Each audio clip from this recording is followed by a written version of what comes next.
one of the great leaders in the Congress that wrote the divestiture legislation. So you don't hear about that now, but he wrote that bill along with other members of Congress in 1984. And then when past President Ronald Reagan vetoed the bill against investment in Parkside, they organized the Congress to override the President of the United States veto. And that's how we began this national movement against investment in Parkside legally. It was against the law for anyone. Another young man, he was young at that time, the late, great David P. Richardson Jr., state legislator. Dave, in 1985, became the president of the National Black Caucus of State Legislators in Washington. And in that position, Dave organized 46 states in the U.S. Virgin Islands to write state legislation against divestiture. So state pension funds, all of them were divesting of their contributions in investment in South African companies and stock that were being held. We also had a wonderful mayor at that time. I think this is about the time that Mrs. Satoli came.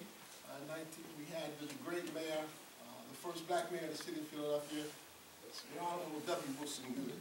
And under Wilson's administration, we began the first program to help the members of the ANC come to Philadelphia to learn how to run and operate city government. Because even at that early stage, we knew that the ANC, and ultimately under the leadership of Nelson Mandela, that the right would prevail.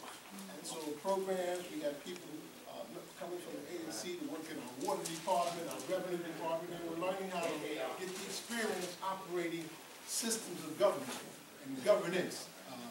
So those things are very well. Let me also say that Bill Gray, you may remember when Nelson Mandela came to the United States after getting out of prison, he went to Bright Hope Baptist Church. Some of you may be, most of us couldn't even get in. Couldn't even get into the church.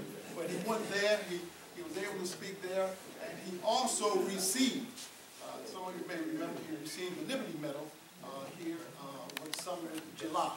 So we have had a great, great history of people, a history of people all throughout, the clergy, business leaders, as well as the common folk, like you and I, who understood and learned more about this struggle and was able to, at least in our best effort, stimulate principles and integrity.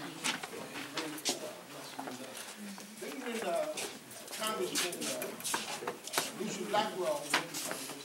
He continued. You'll find out in the Georgia James office, you'll see a huge picture of Lucian Blackwell James.